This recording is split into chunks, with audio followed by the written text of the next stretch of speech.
Okay, my name is Ben Frost. I'm the Professional Development Officer for the Northern New England chapter of APA, and this is an AICP exam prep training session, and today's date is Wednesday, April 8th, 2015, and this is a one-session webcast designed to be a kind of a general survey overview of the exam itself and some pointers on taking the exam. I have a number of different things to show to you. I have this lengthy PowerPoint that was really prepared by the Professional Development Committee of Pennsylvania's chapter of the APA, and I've modified it, updated it, added some new materials to it, and tried to ensure that any of the links that are in it are actually functional. So we'll be going through this PowerPoint, and please feel free to ask questions, either using the audio, or you can put something in the chat box, and I'll try to monitor that as well. But before we go through the PowerPoint, I do want to show you a couple of other documents. First, I took the AICP exam back in the dark ages when it was on paper, and it took a couple of months for me to find out whether or not I'd passed the exam, and lo and behold I had, and that was nice. It's a lot different now because it's all computerized. You go to a computerized testing center, and you take the exam, and as soon as you're done, you pretty much know, not officially, but you pretty much know whether you've passed the exam or not. But since I've been the Professional Development Officer, I've had the opportunity to audit the exam, and I've done that I think 5 or 6 times. This, in fact, will be the first year in a number of years that I've not audited it, in part because I'm terming out as the chapter's PDO, and someone else will be taking over in this position in the fall, depending on who gets elected to it. So a couple of years ago, I started writing down some. Oh, I have to do this. I'm sorry. And don't show this message again. It happens every time. After auditing it several years ago, I started writing down some thoughts and kind of finalized these a few years ago, which I think is pretty basic instructions for people thinking about taking the exam. So my ruminations are, one, it's a difficult exam. I know of a very smart planner who did not pass it the first time she took it. And the comment she made to me was that it was the hardest exam she'd ever taken.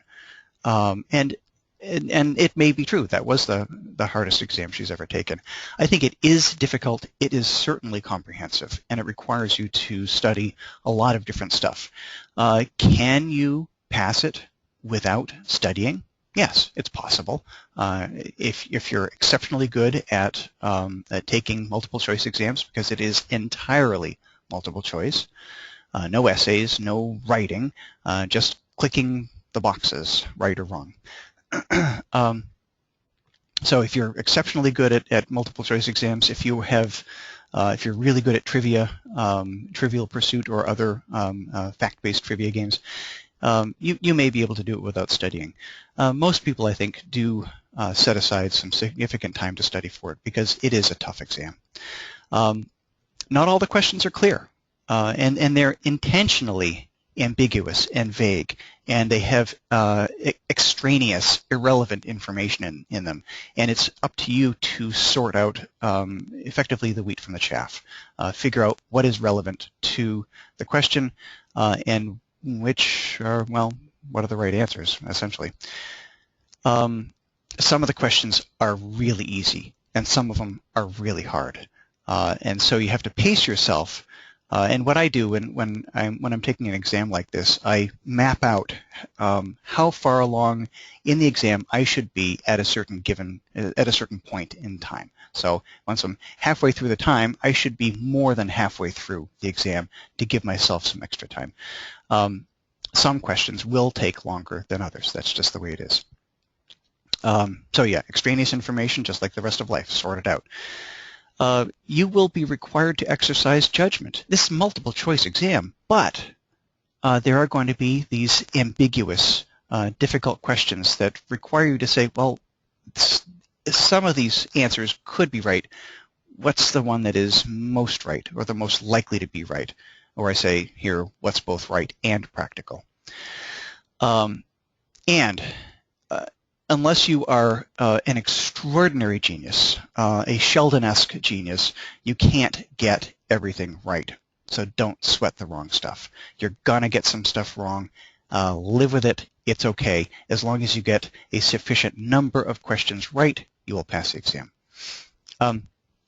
So what should you do and what shouldn't you do? I have been through, actually I went to the National Planning Conference last year and I just sat in on an exam training session just to hear how someone else approaches teaching people about the exam. And it was actually a team of people and they were very focused on dates, which, having audited the exam for the past 5 or 6 years, I think is flat out wrong. You really don't need to know a lot of dates. It's not about, it's not so much about well, it's not about date trivia, unless the date has an independent meaning, such as I say here, the Housing Act of 1949, the Civil Rights Act of 1964, etc., because those are the names of the acts. But you don't need to know that, let's say, Euclid versus Ambler was a decision made in 1926. The date of the decision is not important.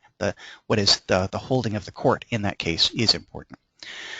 You're going to need to know concepts and to apply them to a fact situation that you're given. So you may be put in the position, the question will be structured this way. You're a mid-level planner in a city planning department and you're faced with this particular situation.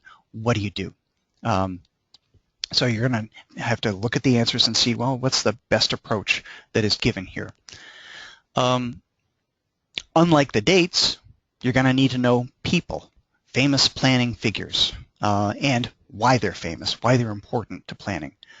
Have a grasp of theory. You don't need to memorize things, but do have a sense of planning theory. Do read the Code of Ethics and Professional Conduct and understand the process involved. Not only what the principles are, but how a complaint gets filed and how it gets resolved. As any good planner should know, conflicts of interest. Be able to spot them and know how to resolve them. Along with, and I've covered this already, the basic mechanics of filing a professional complaint under the rules of professional conduct. You will need to know some basic numbers and conversions and formulas, that is, how many feet in a mile, how many square feet in an acre, some formulas like floor area ratio. You'll need to know map scales and how different map scales would be applied in different situations. On the law side of things, know the famous cases and why they're famous, and I say here especially the takings cases. There are going to be questions on takings cases, guaranteed. When you're taking the exam, sit down and start breathing. This, as I said, is going to be in a situation where a number of people will be there, and 99 chances out of 100, they're not going to be taking the AICP exam. They're going to be taking an accounting exam or a licensing exam for insurance sales. These are test centers that administer tests for many, many different organizations. So APA is just one of many organizations that have tests at those centers. And so use the headphones, because noises from your fellow test takers can be distracting. People kind of not knowingly making noises, moaning or coughing or just breathing a lot. Use the headphones. They do cancel out a lot of the noise, and it's very helpful.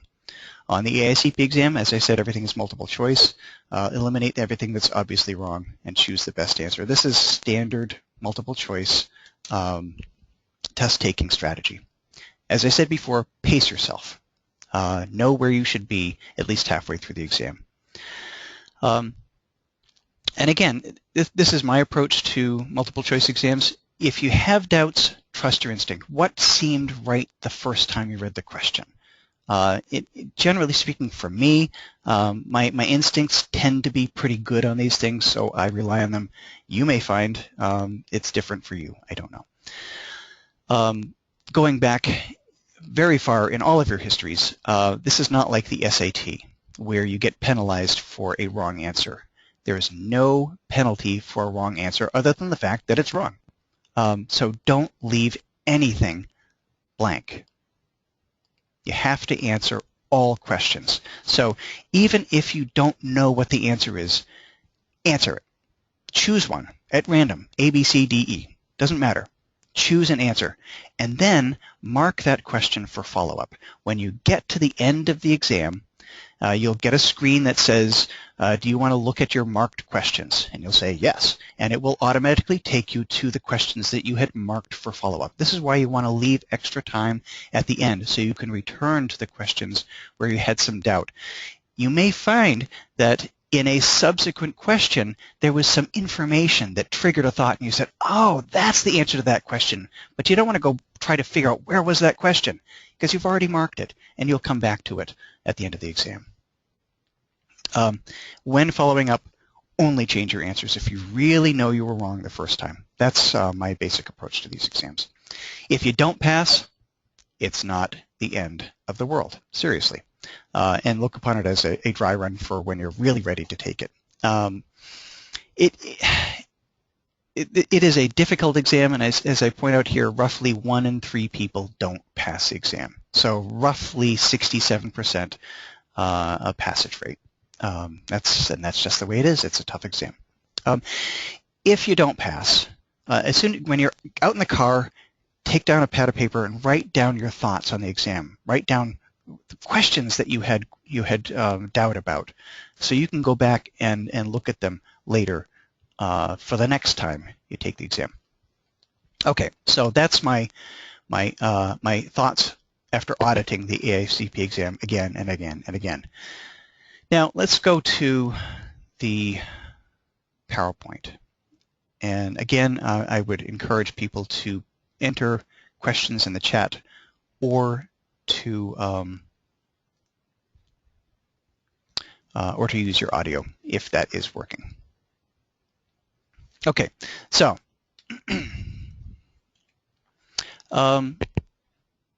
I've already been through some of the tips on taking the test. This is really the structure of this presentation, and the percentages reflect the proportion of the exam devoted to those particular content areas. So roughly 15% of the questions on the exam are going to be devoted to history, theory, and law, etc. And there's a lot of the, material on the APA website that may be helpful in sorting this stuff out. So the test is 170 multiple choice questions. Only 150 of them actually count. So you may find as you're going through it, there's just some weird questions, and you think, oh, I don't really understand what they're trying to get at. Chances are that's one of the experimental questions, and they're trying it out to see how people respond to it. When I've audited the exam, I've done, I think, a pretty good job of saying, oh, that's an experimental question, because it's just kind of silly and unusual, or sometimes poorly worded. You will have 3.5 hours to complete the entirety of the exam, including a brief tutorial, which I encourage you to take just to get you kind of warmed up with the online system, which is actually quite simple and intuitive. It is a scaled score, so you have the scores range from 25 to 75. A passing score is 55. I have no idea what the scale is and how the math is calculated in it. So if you've got a 55, great, you've passed. If you've got a anything above 55, great, you've passed. If you've got a 54, and you're saying to yourself, there was that question, I just totally disagree with it you can dispute it, and you can ask for resolution of it. And it may be that a number of other people who've taken the exam across the country also had trouble with that question and also dispute it. And so you may find yourself advocating with a group of other people for that question to be disallowed, and you may wind up then with a passing score. At the test center, follow the instructions. Get there early because there is some paperwork to fill out. You have to sign, and they check your IDs. Whatever they're telling you is required to take for ID. Driver's license, passport, whatever.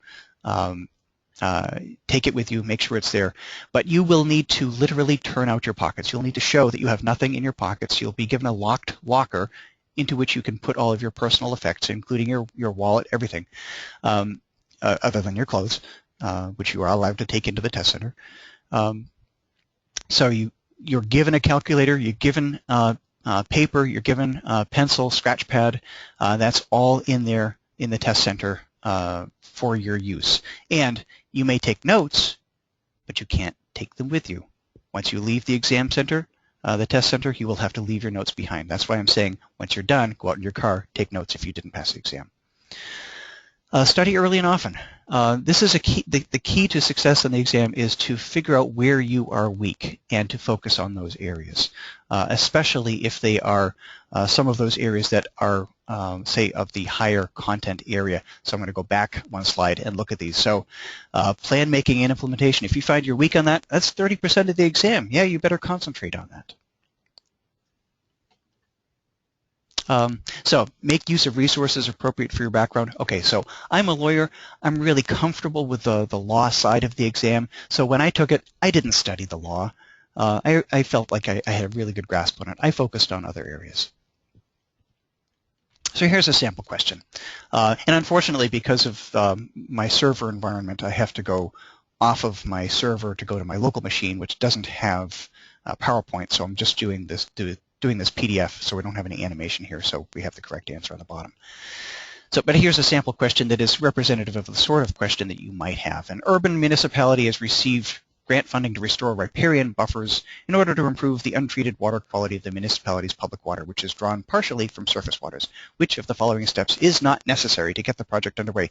This is exactly the kind of question you will see on the exam. And you have to figure out, well, some of these are all relevant to the project, but the question is, which of the following steps is not necessary to get the project underway? What don't you need to do to start the project? So the correct answer here is B. It may be needed later, but you don't need it to get underway. So that is one of those, what is the least wrong or the most right answer? And here it's B. Here's another one, and this gets to planning theory. Advocacy planning is associated closely with Paul Davidoff and Saul Alinsky. Which of the following was the significant effect of the advocacy movement? A. Assisted single women with children find employment. B. Caused social planning to move from backroom negotiations into the public forum. That's one of my favorite things. C. Reduced the need for more environmental documentation. D. Created economic stability. Well, you look at these answers, and if you don't understand what advocacy planning is, you might say, well, any of these might be it. But if you know what advocacy planning is, then you know B is the correct answer. Another sample question, one dealing with cases. And the AICP exam is, I would say, famous, notorious for these types of multiple choice. That is, multiple answer, multiple choice questions. So where you get 2 or 3 of the possibilities being right, or all of the above. So here you have which of the following cases is concerned with takings. You have to know your takings cases. And you look at these, Renton versus Playtime Theaters. I don't remember Renton. I don't know. Pennsylvania Coal versus Mann. Okay, that's that famous case where Oliver Wendell Holmes said that a regulation will be a taking when it goes too far. Thank you very much, Justice Holmes. That's really helpful. But that was a really famous case. I know that's a takings case, so I know that two is part of the correct answer. Metro Media, oh, geez, I don't know. Is that a takings case or is that a First Amendment case? Maybe a First Amendment case. Agins versus Tiburon. I also know that's a takings case. So I know the correct answer is going to have both 2 and 4 in it. You look down, you say, well, the only one that has both 2 and 4 is D. Therefore, D is the right answer. And so, like I said, sometimes you may find additional information in a later question that triggers a thought about an earlier question. The landmark case of Agins versus Tiburon. Where have I seen that before? Established a test. A regulation is a taking if it can be shown that, geez, you know, Agins is a takings case. So if I was uncertain about this, I would have marked it, and I can go back to it later on and say, yeah, Agins, that's a takings case. So a regulation is a taking if it can be shown that, what's the correct answer here? Prompts a property owner to file a lawsuit. Well, that doesn't sound like takings. Deprives property of all economically viable use. That is definitely a takings test. Creates nuisance on the affected property. That doesn't sound like takings. Fails to advance a legitimate government interest. Yeah, that's part of the takings test. So here you have 2 and 4. Again, here the correct answer is B. The Pennsylvania chapter, which put together a lot of this PowerPoint presentation, has some really good materials on its website, and that is the website planningpa.org. Click on the For Planners tab, and then keep clicking for Professional Planners. Exam Prep has a lot of materials on it. I encourage you to take a look at it. Some other study materials. Excuse me. I don't know if anyone has taken a look at the AICP Exam Prep.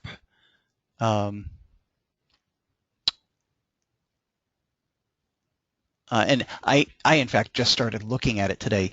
It is, I think it's $249, which is comparable to the Planetizen training package.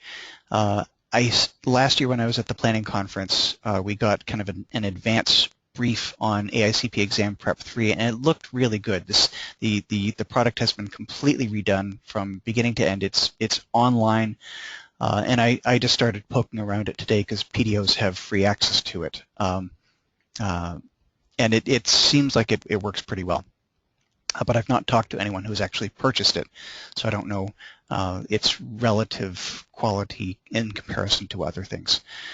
Also on the APA website, you'll find the ethics code and informational PowerPoints. The policy guides are very important because they embody the current thinking of APA and its leadership. I serve on APA's Legislative and Policy Committee, which develops drafts of the policy guides. And this is a group that really takes this stuff very seriously and spends a lot of time developing the policy guides, which are then put to the delegate convention at the national conference for adoption. So these are adopted by the membership of APA through its delegates. There are some other resources too, and I actually want to pull up. These things used to be easily found on the APA website, but for some reason they've taken them down. But I have pulled up a couple of them here because I was able to find them. I either had them or was able to find them on the internet. This is this comparison of current planning theories. This is a really good relatively short 12-page article on planning theory, and if you go to the end of this document, and I'll be happy to send this to anyone, you'll see this sitar, which is a mnemonic for you to remember the different planning theories, and we'll get to that a little bit later. Another document for you to take a look at, which I'll be happy to send to you, is this timeline of American planning history. It used to be on the APA website, and that's the old link, but it's not there anymore because it stopped in 2000, and for whatever reason, APA has chosen not to update it, so they took it down. But it has a lot of good stuff in it. And the third thing I want to show you is this article from JAPA, 100 Years of City Planning's Enduring and Evolving Connections. Again, and this was more recent. The first article from JAPA was from 1979, the one on theory. And this is just a good survey of current planning history over the last 100 years. So back to the PowerPoint.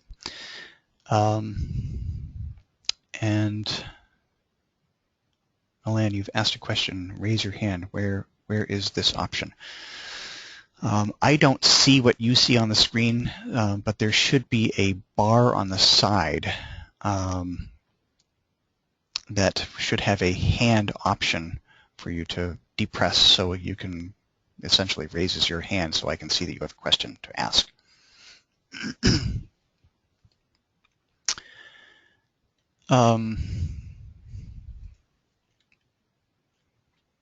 Next, other sources. Planetizen, of course. Actually, at the top of the slide, the Chapter President's Council Manual. It's a PDF on a CD, which is available for purchase from the chapter through me. If you have an interest in it, it's only $15. I'd be happy to send it to you, but there's a form on the NNECAPA website for you to use to order it.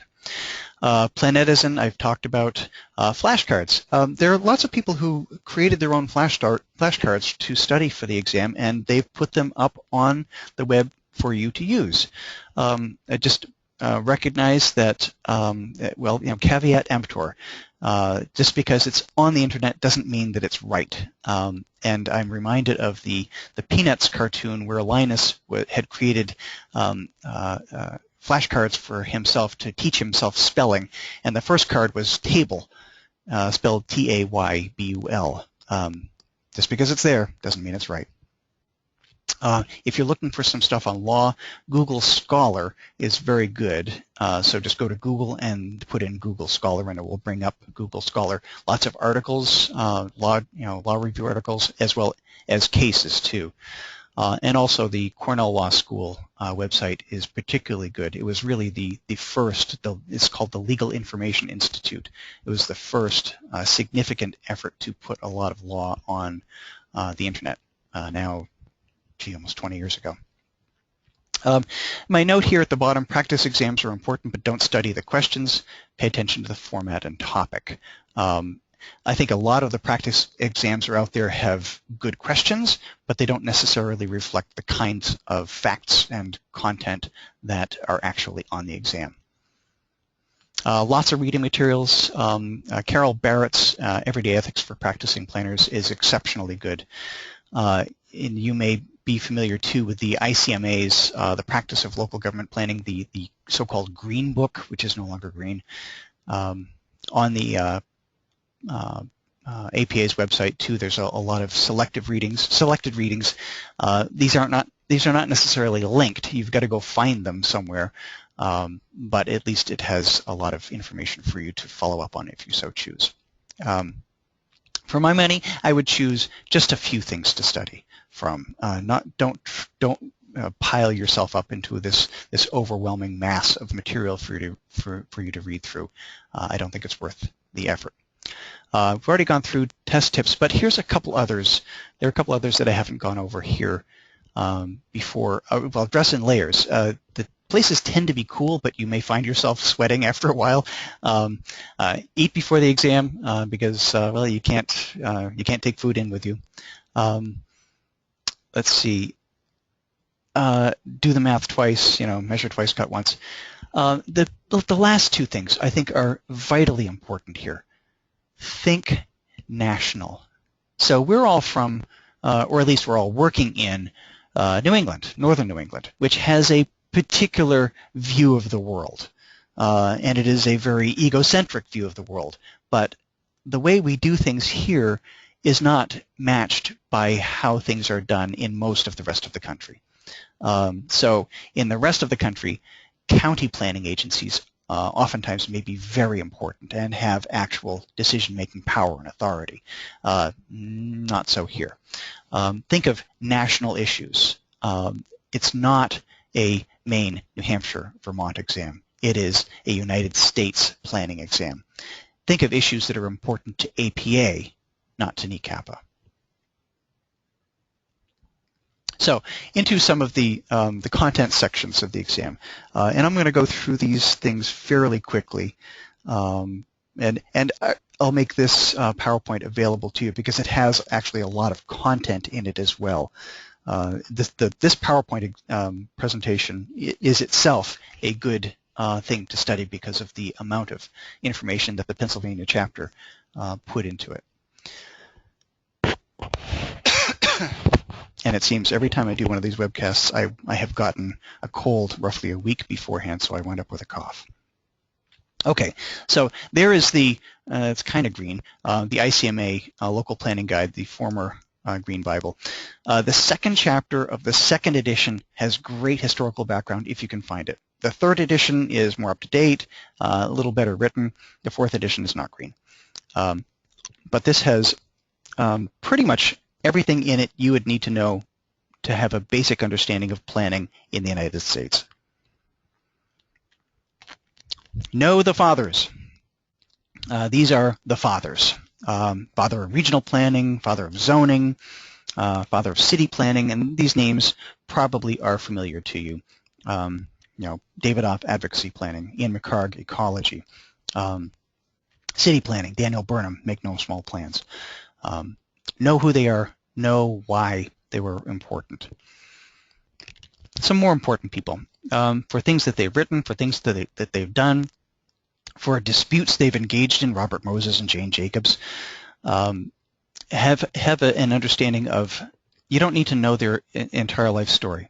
Just know why they were important to planning and basically what their contribution to the field was. More important people, the Olmsteds, Jr. and Sr., L'Enfant, and Benjamin Banneker.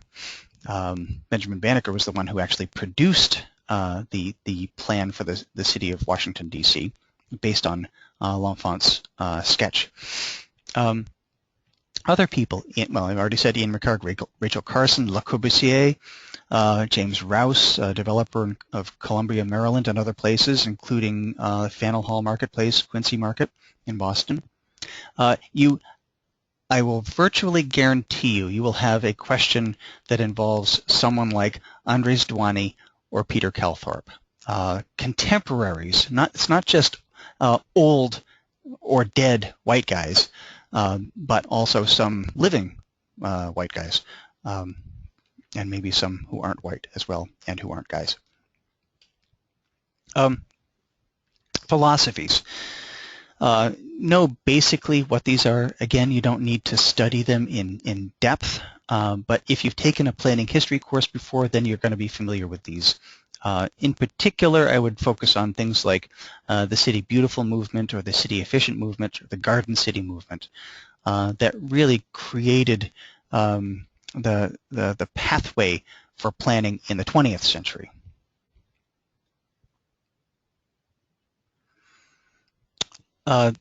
There will be probably some questions, maybe one or two. Remember, there's only 150 questions, and there's an enormous field of knowledge that's being drawn on and tested on. So you're not going to get 45 questions on patterns of human settlement, just one or two. So if you say, I'm not going to study this, I'm going to focus on something else, and you may sacrifice those two questions. Those two questions are not going to make you fail the exam. But there will be questions that maybe relate to Walter Kristaller, central place theory, or something else like this. You will need to know the 1785 ordinance and what impact it had on how property ownership was laid out in the United States. It is very important. Now here we come to the sitar, that article I showed you earlier. From October of 1979 in JAPA.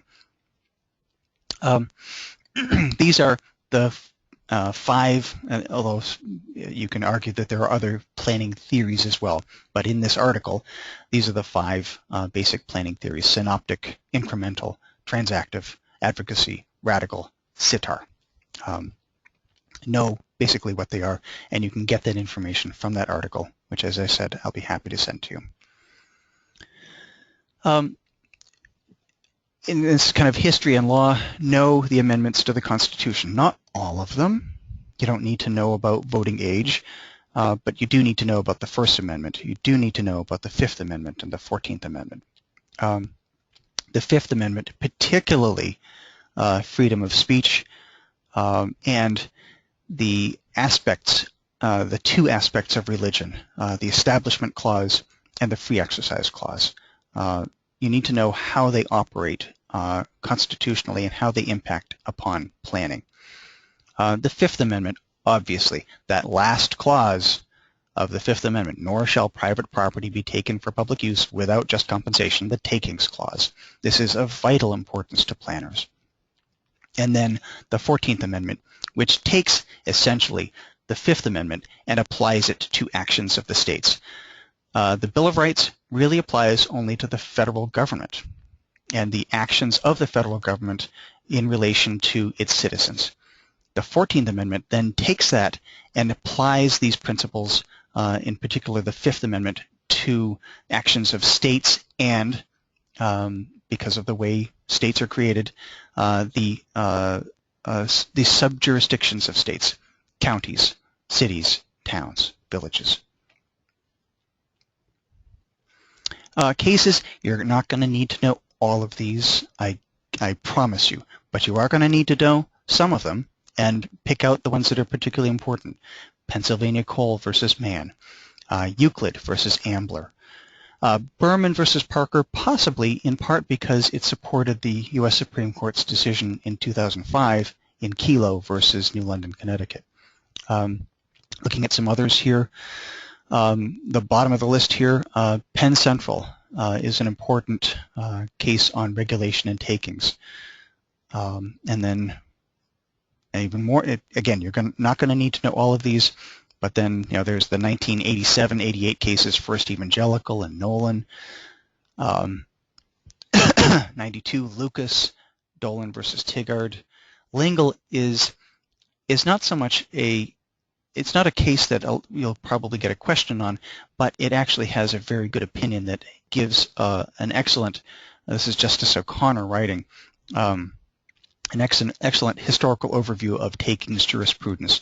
And if you're interested in that, I'd encourage you to read her opinion there. And there again is Kelo. And I just today recognized that, and this probably will not be on the exam because it's too recent, the 2013 decision of the U.S. Supreme Court in Kuntz versus St. John River Water Management District in Florida, which dealt with how we address negotiations with a property owner relative to permitting. So here's a question for you. Which of the following court cases are concerned with takings? Again, another takings question. Nolan, construction industry of Sonoma County. I don't know. Nolan say, yeah, I think I recall Nolan being a takings case. First English Lutheran Church versus County of Los Angeles. That seemed to me was a takings case from the 80s that dealt with temporary takings, if I'm recalling correctly. And then Lucas, that was one of those beach cases. That was a takings case that required the property owner to give public access where no public access would have been required. And he was just he wanted to build a house. So you look at those and you think, okay, well, eliminate what's not right. Okay, so I know, let's say 1, Nolan is. 3, First English is. Lucas is. Okay, so 1, 3, and 4. So the only one that has 1, 3, and 4 in it is D. And to quote Sherlock Holmes, once you eliminate the impossible, whatever remains, no matter how improbable, must be the truth. Lots of other facts. Some of these, I look at this and I say, really? I didn't know that. I didn't know that zip code stands for Zone Improvement Plan Code. I'd be stunned if that were on the exam, but you never know. At the bottom of this list, you have those number facts, the number of square feet in an acre, the number of linear feet in a mile, the number of acres in a hectare. Yes, do know that. Number of acres in a square mile. And be prepared to do a little bit of math, but you will have a calculator. I don't think you'll need to know where the first department store is, but it's an interesting fact. Plan making and implementation. This is 30% of the entire exam. So you're planners. And what do? Well, you plan, right? So here's kind of a breakdown of all the different things that will be included in here, that may be included in the exam. And it is 30% of the exam. It's a good number of the questions that are going to be on plan making and implementation. So you have to know what the basic steps are in making a plan and where you start. identify the stakeholders, define the problems, gather information. You have to know essentially under different circumstances what is the most appropriate technique, what is the most appropriate approach, what is the most appropriate type of analysis. So goals, obviously very important for plans, right? I mean, that's the top level inquiry. So goal setting, goals, objectives, policy, program, and then activities below program too. So understand how to get goals established. And it's probably going to require getting some sort of public input. And the nature of the public input will depend upon, one, the region in which you're planning, the population that is going to be subject to the plan, both benefiting from it and being impacted by it. So you're going to have a good sense of how to establish goals of a plan. And I'm going to skip through some of these. This PowerPoint, as I said, will be available to you, and you can go through it at your leisure. Have a good sense of some of the tools used in developing a vision for an area, whether it's a charrette or using computer simulations, scenario planning, using the Delphi method, which we'll go over a little bit later. Being able to figure out how to establish a vision is important. You'll probably find maybe one or maybe two questions in the exam that have a graphic like this, and you'll have to figure out this sort of chart is appropriate to use in these kinds of circumstances. And I don't know necessarily how you would study for that, other than knowing what the circumstances are in which you would use these different types of charts as a means of helping you make decisions. Demographics. You got to know basically the basic elements of demographics: fertility, mortality, migration. You have to understand how to interpret them. You'll probably have some sort of graph like this, whether it's a standard deviation curve or bell curve with standard deviations on it, or something like that. Know what the difference is among mean, median, and mode, because there will be questions that ask you one or the other, and you'll have to know the difference. I doubt you'll have a question that asks you about skewness or kurtosis, and I can remember skewness from my college statistics class, but kurtosis I had forgotten about until I reviewed this PowerPoint for today, because it's something that I just don't deal with on a normal basis. Range, yes, you'll need to know that. The difference between standard deviation and variance you probably don't need to know, but I would encourage you to understand how standard deviation works. So demographic analysis, know basically how these different tools and types of analyses are applied, description, trends, projections. And there's more detail on those. Have a basic sense of, again, different types of population projections and how you're not going to need to calculate, say, a cohort survival technique. You're not going to need to lay out those numbers, but to have a sense of, well, it's appropriate to use cohort survival in projecting future school-age population and demands on high school facilities or something like that. You might find a population pyramid. I don't recall if I've seen one in an exam before, but I think it's possible to compare two different population pyramids like this of the United States and Bangladesh that show what the relative differences are in growth of different populations. So why do we care about demographics so much in the census? Well, these population figures are used to distribute federal funding for many, many programs, in addition to determining congressional representation in the U.S. House of Representatives.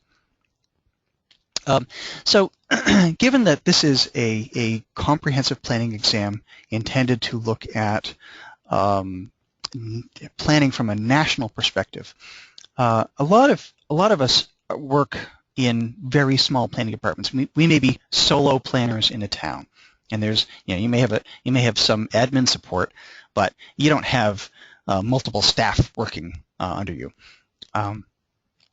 Yet a lot of the questions are based upon city planning department environments. So you'll have different budgeting questions or supervisory questions. What's the best approach? You're being told by the elected mayor to do something, and your planning director is telling you to do something else. How do you resolve this? Budgeting also. Know the difference between different types of budgeting techniques, for example, zero-based budgeting. And also have a sense of what different sources of revenue are for a standard budget. You're, I would say, likely to have a question on special assessment districts or tax increment financing. Not a detailed question because it's not about the particular peculiarities of an individual state's statute, but really just basically about how a TIF district works, or impact fees or something like that.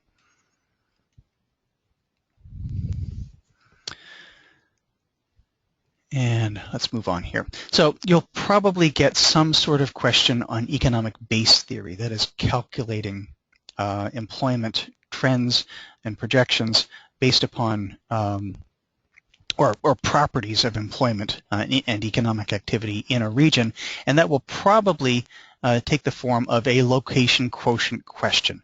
So you will need to know how not how to do the math of a location quotient. So that you see that formula there with the defined terms. You're not going to need to know that so much, but you will need to know this stuff and how it is applied in particular circumstances. So location quotient greater than 1 means it's a basic industry for a region. It's exporting employment. It's making money for a region, as opposed to a location quotient less than 1 where it's importing employment. It's not. It's a non-basic industrial sector. And so this is Minnesota in 2000. This is location quotients for selected industries. Also, economic base multiplier building upon the location quotient. Be familiar with this, but you don't need to memorize the formula. Shift share analysis, likewise, like location quotient, have a sense of how it operates and what it tells you. Again, not needing to do the math, but having done the math, what does the information tell you? There'll probably be some questions on GIS, and I don't think there's anything, I don't recall anything on MIS, but there may be something in there. But GIS, certainly you'll have 1 or 2 questions. Again, go back to GIS, it's not going to be on particular types of software, but on basically how GIS is used to assist in decision making. Functional areas of practice, these are the areas which we each as individuals develop a particular expertise. My expertise is both law and housing, and that comes at the expense of lots of other things. So I really don't know a whole lot about educational, institutional, military facilities planning. I don't know a lot about hazard mitigation. I'm aware that other people know about it, and that's wonderful, and I'm so happy that they're doing planning on that stuff. I'm focusing on housing in particular. But the exam is on all of these things, but it's also it's 25%. So you look at these, say, okay, it's 25% of the exam out of 150 countable questions. So how many is that's like 37 and a half questions, and there are how many here? Like potentially 1 question on any one of these. So if you're not an expert on educational, institutional, or military facilities planning, don't sweat it. Choose those areas that are more likely to give you a bigger bang for the buck in your investment of time in studying for the exam. So know the difference between comprehensive planning and policy planning. Comprehensive planning is long time frame. Policy planning is a shorter time frame. And again, I'm going to move through this really quickly because you can read these slides yourselves. And there's not a whole lot of depth here, but there are, I think, some helpful pointers here. Note the references in each of these slides to the APA policy guides that are relevant to these areas. So if you think, you know, I really feel like I need to know more about community development, well, go to those policy guides and read through them. They run roughly 10 pages each, and then have more background material too. You might need to know, this would actually be something that's helpful to study because this kind of stuff will be on the exam. Economic development, yeah, understand business incubators and TIF districts and business improvement districts and know the differences among them and how they work. Energy policy, I don't recall if there were any questions whenever I've taken the exam on energy policies, but you know, they do keep adding new questions from time to time. So it may be helpful for you to understand them. But again, figure out what the best use is of your time. You will find that in the exam, the APA likes to focus a few questions anyway on hot topics. And food system planning is unquestionably one of the hot topics in planning, has been for several years. So that you may get a question dealing with food systems planning. Likewise, and I don't think that this is listed as one of the functional areas of practice, but health impact assessments. Also something that APA has been working on a lot with CDC and other organizations to get planners to incorporate public health impacts in their planning thinking. Growth management, yeah, you'll probably have a couple questions maybe dealing with Hawaii or Oregon or some other region that has engaged in some significant and important growth management. Here, the second bullet here, annexation and ETJ. I actually had to go Google because the slide originally said just ETJ, and I thought, what is ETJ? I Googled it and I thought, oh yeah, extraterritorial jurisdiction. This is not something that we deal with much at all in New England because annexation, well, virtually everything is incorporated unless you're in northern Maine or northern New Hampshire. I think all territory in Vermont is incorporated. So you're not going to have annexation. You're not going to have cities expanding their territories because there's nothing to expand into. But there may be a question, because this is relevant in a lot of other parts of the country, there may be questions on annexation or question on annexation or extraterritorial jurisdiction. How does a municipality apply its jurisdiction to someplace that is beyond its boundaries? Hazard mitigation, as I've already revealed to you, not an area of expertise on my part, but do understand the basics of hazard mitigation and the role of planners in it. It's not just emergency response, but being ready for emergencies. There will probably be a question related to Section 106 and the State Historic Preservation Office and the State Historic Preservation Officer and its role in planning. That is, so if you're dealing with federal money on a project, you're going to have to do a Section 106 analysis, which shows the impact on historic resources. That is a given. Housing. Okay, this is something I actually know something about. Much of the housing policy that we have in this country started in New York City, and that was in relation to the slum conditions around the turn of the last century, the beginning of the 20th century. But not exclusively. And more we see federal involvement in housing policy. So the 1949 Housing Act, the activities of HUD, fair housing law, and its impact upon community decisions. So you may have, again, one, maybe two questions on housing. I wish it were more, but that's just me. And infrastructure, most of the infrastructure questions, most of the couple of infrastructure questions that you might get will probably deal with multimodal transportation, because that's mostly what planners are involved in, although other sorts of things, that is the pipes, water, sewer, gas, and electricity too. But mostly it's about transportation. Again, this is one of the many functional areas of practice, so you're not going to have more than a couple of questions on any of these. Another area that I've confessed I don't know much about, but you may get a BRAC question because that is something that is ongoing and has been particularly important nationally in how we dispose of military installations that are no longer necessary. Labor force and employment, land use. Yeah, you're going to have some questions on land use. After all, it is planning, and planning is oftentimes about land. Some of these things are foreign to us, like a subdivision land development ordinance. That was another, in the original slide, it just said SLDO. I had to Google it to figure out what is SLDO. These are the sorts of regulations that may appear in other parts of the country, more difficult to do in some of our jurisdictions that don't necessarily allow them to happen.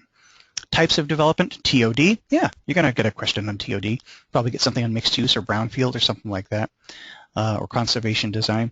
Any number of these is fair game for question. Natural resource, you're not going to be tested a lot on the big national environmental laws, in part because they operate at a national level. Planners don't have a lot of interface with, say, CERCLA, which is the Superfund law. Time to time, yes. So you need to know what they are, and so you'd need to know that CERCLA is the Superfund law. You might need to know that RCRA is the cradle-to-grave waste stream law. Clean Air Act, Clean Water Act, very important, as is NEPA, the National Environmental Policy Act, which gave birth to the EPA and to the use of the environmental impact statement by federal agencies using federal money. Parks, not an area of expertise for me, but you may get one question on parks. In particular, the appropriateness of, say, a pocket park under particular circumstances. Social and health services, and here's where you might have health impact assessment coming in as a hot topic for planners. Urban design, yeah, you're going to have something here, particularly dealing with new urbanism or neo-traditional, because that's really the movement in urban planning, even though we don't necessarily do a whole lot of that in northern New England, because mostly we're dealing with small towns. But you may get a question on form-based codes and how they, what the difference is between them and, say, a standard zoning ordinance. Next area of the exam is spatial areas of practice, that is the sorts of regions or scales at which planning is done. So planning at the national level, yeah, there's a federal housing policy, federal transportation policy, and NEPA as the National Environmental Policy Act as national environmental planning. Federal energy planning, well, there is a Department of Energy, but there's not so much a federal energy plan. You may well get a question on multi-state planning that relates to the TVA, in part because the TVA is historically so important. The amount of construction that resulted from the activity of the TVA was really extraordinary. It continues to this day to administer all of this water management, surface water management. Planning for multi-state, bi-state regions, there may be a question dealing with the Port Authority of New York, New Jersey, in part because of its historical importance, created in 1921. It is unusual in part because of the location of New York City being at a point where you're really dealing with not just the state of New York, but the importance of New Jersey relative to New York's economy. Do know the difference between Dillon's rule and home rule, and how they operate. So New Hampshire is a Dillon's rule state, Maine is a home rule state, and I don't know what Vermont is. It's one or the other. A majority of states are Dillon's rule states, meaning that the power of municipalities is inherent to them, and the state has to reserve power to itself in order to act. I'm sorry, that's home rule. Dillon's rule is the opposite. Dillon's rule meaning that the power resides in the state and municipalities require a specific grant of authority from the state to do anything. Sub-state regions, you might get a question dealing with, in particular, MPOs, Metropolitan Planning Organizations, and that will probably relate to a question of transportation. I'd be surprised if you got something on the Outer Banks or the Olmsted Parkway, but it's remotely possible. And then planning for urban areas. This is basically the nuts and bolts of planning, infill development, redevelopment, transit-oriented development, traffic management. Understand the nature of sprawl and how we as planners have responded to it, having caused sprawl to a degree, how we're responding to that impact now.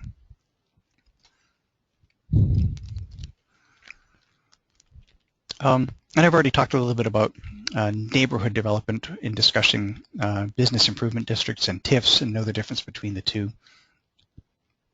And there may be some access management questions dealing with corridors and corridor planning, likewise in waterfronts. Historic areas, possibly. These categories, there's a lot of overlap among them.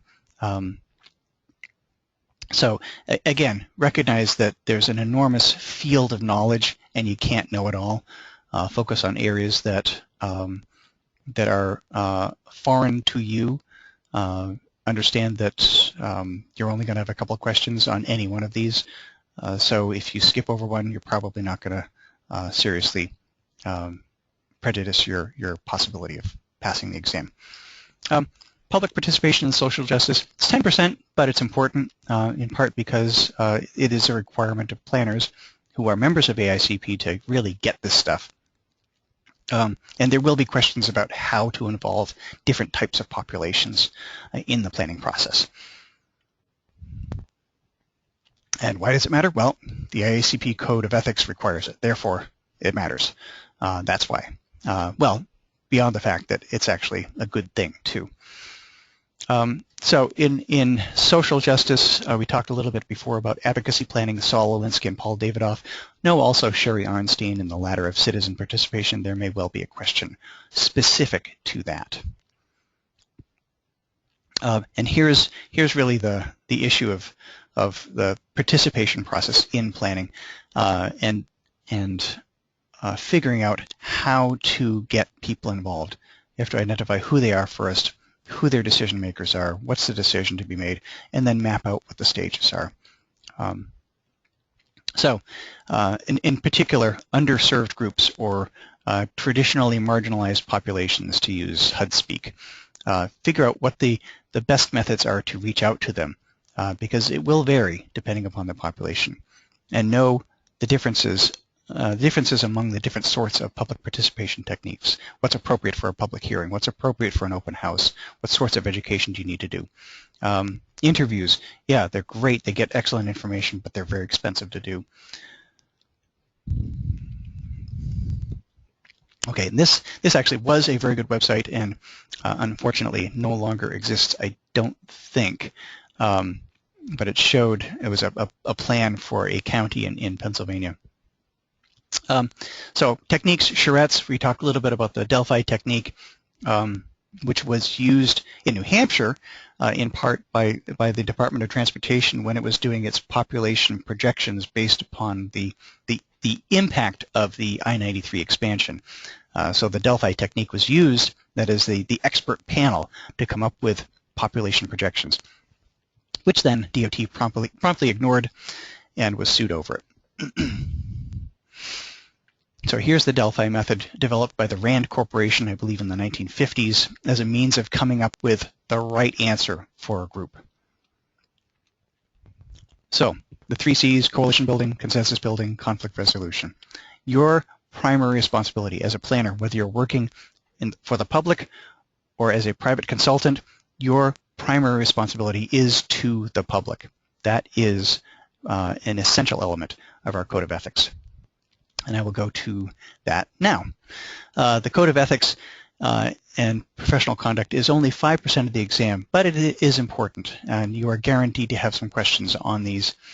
You'll need to know the differences among the 4 different parts of the code of ethics and professional conduct: the principles, the rules, the procedures, and then the new section D, part D, planners convicted of serious crimes. So the principles are overall responsibility to the public. Then we have also a responsibility to our clients and employers. But remember, the public interest is number 1, always. So if you violate one of the principles, well, nothing can really happen to you. The rules, however, establish the actual expectations of behavior, dealing with conflicts of interest, providing accurate information, and then laying out procedures. So if you're found guilty of violating one of the rules, then you can be sanctioned. You can be removed or suspended from AICP. Rule number 1, we shall not deliberately or with reckless indifference fail to provide adequate, timely, clear, and accurate information on planning issues. This is really a question of honesty. 25, we won't do anything wrong. Well, okay, that reflects adversely on our professional fitness, so we have to behave well publicly. These are all pretty basic rules, so they should not be of any particular surprise to you. We are also required, if we are convicted of a serious crime, which is undefined, if we are convicted of a serious crime, we are required to notify AICP of that fact. And so we have to essentially divulge the fact that we have screwed up, and then we can be suspended. So we have to volunteer that information. The procedures, and there's probably going to be a question on this. When I took the exam way back when, I do recall that there was a question on filing a complaint and how it was done, and I know I got it wrong because I hadn't really paid enough attention to the procedures of the code when I was studying for the exam. But basically, there are these 3 different processes in the AICP code. One is the request for informal advice, and that is where you send an email to the APA Executive Director, who is the ethics officer for AICP. You send an email saying, you know, what do you think about this? I have this situation. Can you please let me know what you think? And the ethics officer should reply to you. Second is a request for formal advice, which is a request for an actual ruling on your situation. No one's complained about you, but you're asking for advice on what to do in this situation, and you're looking for a formal ruling from the AICP Ethics Committee. The third area is where you see an AICP member who has, you think, really screwed up, and you're just incensed and you want to do something about it, and you know there ought to be a law. Well, AICP has its law, its rules of conduct and professional rule of ethics and professional conduct, and this allows for charges of misconduct. So you have to file it, and then once someone files the charge, then it is in the hands of the ethics committee to do something about it. I talked about serious crime, but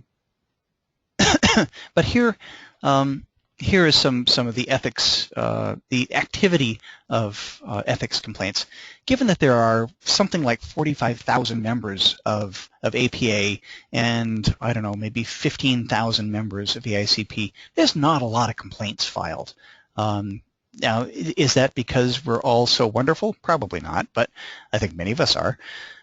But probably because people are just, they're just saying, oh, geez, that shouldn't have happened, but I'm just not going to get involved. But sometimes people do get involved.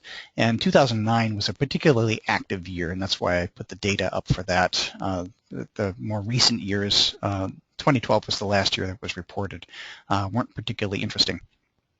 But there was a lot going on. 9 cases resolved, four cases dismissed, 1 withdrawn. 2 allowed their membership to lapse. So they were no longer members of AICP, so it was really irrelevant for the complaint to proceed because it's about their fitness to be a member of AICP, not APA. And then 2 case dismissals were upheld. And there were no requests for formal advice during any of this time, from 2005 through 2012.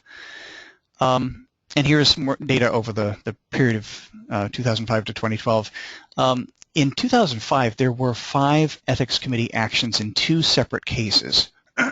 1 was settled by mutual agreement between the ethics committee and the party against whom the complaint had been filed. Another one was settled in court. Now, I don't know what the story is there, but the fact that a court was involved is very interesting and suggests that the person against whom the complaint was filed deeply valued his or her membership in AICP. And again, no requests for formal advice. Why is that? I'm not really sure. So know the differences between principles and aspirational rules. Know how advice can be sought. Know how charges are filed and funded, and know who the ethics officer is, not by name, but know that the ethics officer is, in fact, the executive director of the APA. Some resources here. Again, Carol Barrett's book is particularly good. And we are now at the end of that PowerPoint, and I'm happy to take any questions, and you can do them through your mic or through the chat box or through the question box. I prefer the chat box, so I only have to monitor one of them. Any questions?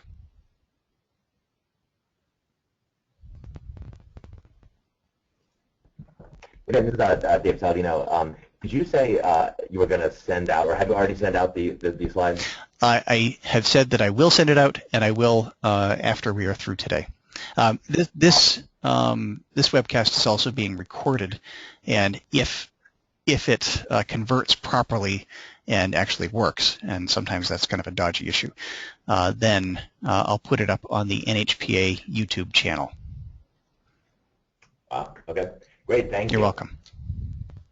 Other questions?